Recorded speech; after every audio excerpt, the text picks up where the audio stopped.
नमस्कार दोस्तों, स्वागत है फिर से एक नई वीडियो पर। दोस्तों आज की इस वीडियो में बात करेंगे हम बीएससी थर्ड ईयर मतलब फाइनल ईयर का क्वेश्चन पेपर लेकर आ चुके हैं, जो कि हिंदी भाषा और नैतिक मूल्य का है और मैथ्स बायो के लिए सेम रहेगा और सभी यूनिवर्सिटी के लिए जो है वेरी इंपॉर्टेंट क्वेश्चन है 2022 और 23 के लिए। ओके, फाउंडेशन कोर्स का है। और इससे पहले फ्रेंड हमने कंप्यूटर साइंस का वीडियो अपलोड कर दिया मोस्ट इंपॉर्टेंट क्वेश्चन वाला। अगर आप देखना चाहते हैं तो हमारे चैनल पर जाके देख सकते हैं। ओके, वीडियो पसंद आए तो वीडियो को लाइक कीजिएगा और सब्सक्राइब कर लीजिएगा।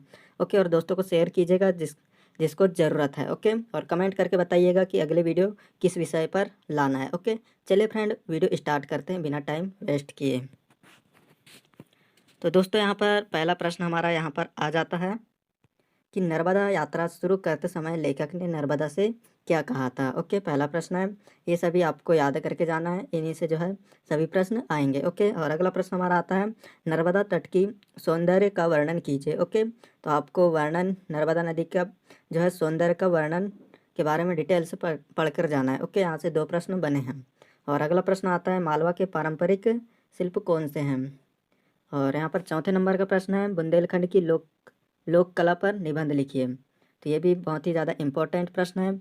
और यहाँ पर अगला प्रश्न आता है, निमाड़ में कितने प्रकार के नृत्य प्रचलित हैं, स्पष्ट कीजिए। तो निमाड़ में जो है कितने प्रकार के नृत्य जो है प्रचलित हैं, स्पष्ट कीजिए। ये भी प्रश्न बहुत ही ज़्यादा इम्पोर्टेंट है। और अगला प्रश्न आता है, मुहावरों और लोकोक्ति में अंतर बताइए।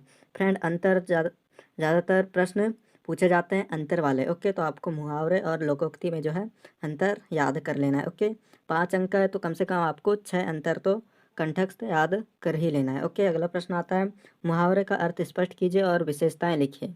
तो मुहावरे का अर्थ स्पष्ट करना है और यहाँ पर विशेषताएं लिखना है। और यहाँ पर अगला 8वें नंबर का प्रश्न आएगा, वर्णन कीजिए। ओके, तो यहाँ पर वर्णन करने आपको दिया जाएगा।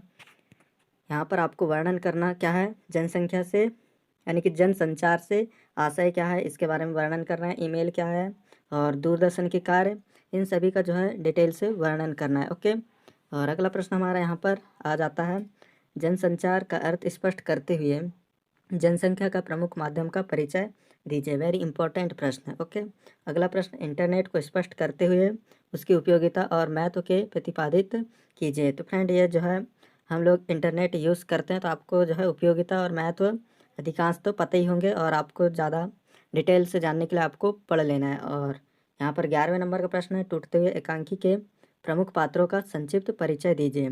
तो टूटते हुए एकांकी का जो है पात्रों का संक्षिप्त परिचय देना है यहाँ पर। और अगला प्रश्न आता है, डॉक्टर सुरेश शुक्ल चंद्र के जीवन चरित्र के बारे में लिखिए। यानी कि सुरेश शुक्ल चंद्र के जीवन चरित्र यानी जीवन परिचय के बारे में आपको लिखना है, डॉक्टर सुरेश शुक्ल का। और यहाँ पर अगला प्रश्न आता है, संक्षिप्त से आप क्या समझते हैं, इसकी विशेषताएं लिखिए। संक्षिप्त से आप क्या समझते हैं, इसकी विशेषताएं लिखना है। तो आपको ये सब पढ़ के जाना है, बहुत ही ज़्यादा इंपॉर्टेंट है। और वीडियो को लाइक नहीं किया तो प्लीज़ लाइक कर दीजिएगा और सब्सक्राइब भी कर लेना है। ओके, और यहाँ पर अगला प्रश्न हमारा आता है, पत्रकारिता का वर्णन कीजिए। ओके, 14 नंबर का प्रश्न है, पत्रकारिता का वर्णन कीजिए। तो पत्रकारिता के बारे में डिटेल से वर्णन करना है।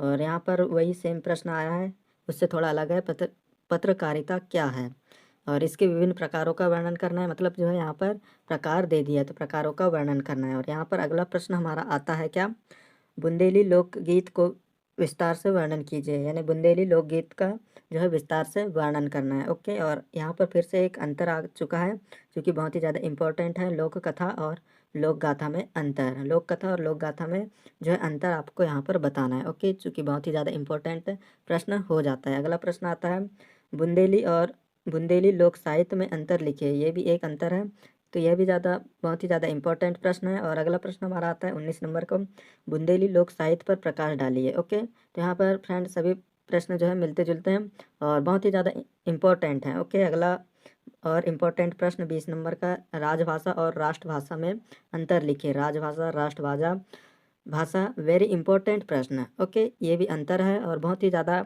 पहले भी पूछा जा चुका है और पूछा जाता भी है और बहुत ही ज़्यादा इम्पोर्टेंट है, इसलिए हमने जो है इसको लिए हैं। ओके, यहाँ पर अगला प्रश्न आता है हमारा 21 नंबर का, दूरभाषा को विज्ञान की सौगात क्यों कहा जाता है। ओके, विज्ञान की सौगात दूरभाषा को क्यों कहा जाता है, तो आपको ये सब पढ़कर जाना है, बहुत ही ज़्यादा इम्पोर्टेंट है। और अगला प्रश्न आता है, भारत में टेलीफोन का आविष्कार कब हुआ, कैसे हुआ, विस्तार से वर्णन कीजिए। ओके, टेलीफोन का आविष्कार कब और कैसे हुआ, वर्णन करना है आपको। अगला प्रश्न आता है, लक्ष्य भाषा किसे कहते हैं। ओके, लक्ष्य भाषा किसे कहते हैं, आपको ये सब पढ़ना है। और अनुवाद की परिभाषा और इसके प्रकारों को समझाइए। नेक्स्ट प्रश्न आता है, मानव जीवन में धर्म का महत्व बताएं और हिंदू और जैन धर्म में प्रकाश डालिए। ओके, यानी कि मानव जीवन में जो है धर्म का महत्व बताना है और हिंदू और जैन धर्म में प्रकाश डालना है। ओके, यानी उनके बारे में संबंध बताना है। यहाँ पर अगला प्रश्न आता है 26 नंबर का फ्रेंड, कि प्रेम और श्रद्धा में अंतर। ओके, अगला प्रश्न हमारा आता है क्या, प्रेम और श्रद्धा में अंतर बताइए। वेरी इंपॉर्टेंट प्रश्न। अगला प्रश्न है यहाँ 27 नंबर का एक्सप्लेन करना है। ओके, यानी कि वर्णन करना है, टिप्पणी लिखना है। टिप्पणी लिखें करके आपको यहाँ पर आ सकता है एक्सप्लेन की जगह में। तो आपको जैन धर्म, बौद्ध धर्म, सिख धर्म, ईसाई और इस्लाम धर्म, ये सभी में जो है आपको डिटेल से पढ़ के चल जाना है। इनके बारे में जो है आपको टिप्पणी लिखने आ सकता है। ओके, अगला प्रश्न हमारा यहाँ पर आता है, सत्य के पुजारी के लिए मौन का महत्व किया है, समझाइए। एंड सॉरी, यहाँ पर प्रश्न थोड़ा गलत दिया हुआ है।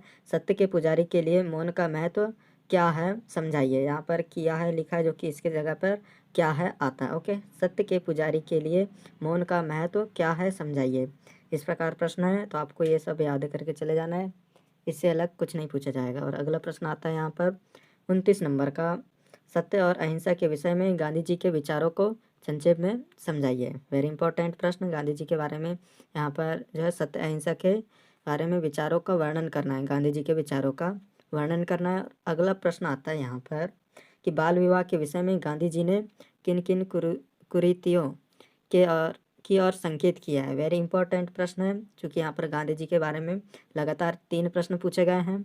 और यहाँ पर लास्ट इंपॉर्टेंट प्रश्न आता है, सभ्य कहलाने के लिए गांधी जी ने विलायत में क्या क्या प्रयत्न किया है। यानी कि सभ्य कहलाने के लिए जो है गांधी जी ने विलायत में क्या क्या प्रयत्न किए, इसके बारे में आपको लिखना है। ओके, और प्लीज़ लाइक और सब्सक्राइब कर देना और दोस्तों को शेयर कर देना है वीडियो पसंद आए तो। और यहाँ पर फ्रेंड इसी तरह के बीएससी थर्ड ईयर के क्वेश्चन अपलोड होंगे, आप सब्सक्राइब कर लेना अगर बीएससी थर्ड ईयर के क्वेश्चन, सभी प्रकार के मॉडल प्रश्न आप जो है पाना चाहते हैं। तो वीडियो को लाइक और सब्सक्राइब शेयर कीजिएगा और कमेंट करना ना भूलें। मिलते हैं अगले वीडियो पर। Thanks for watching.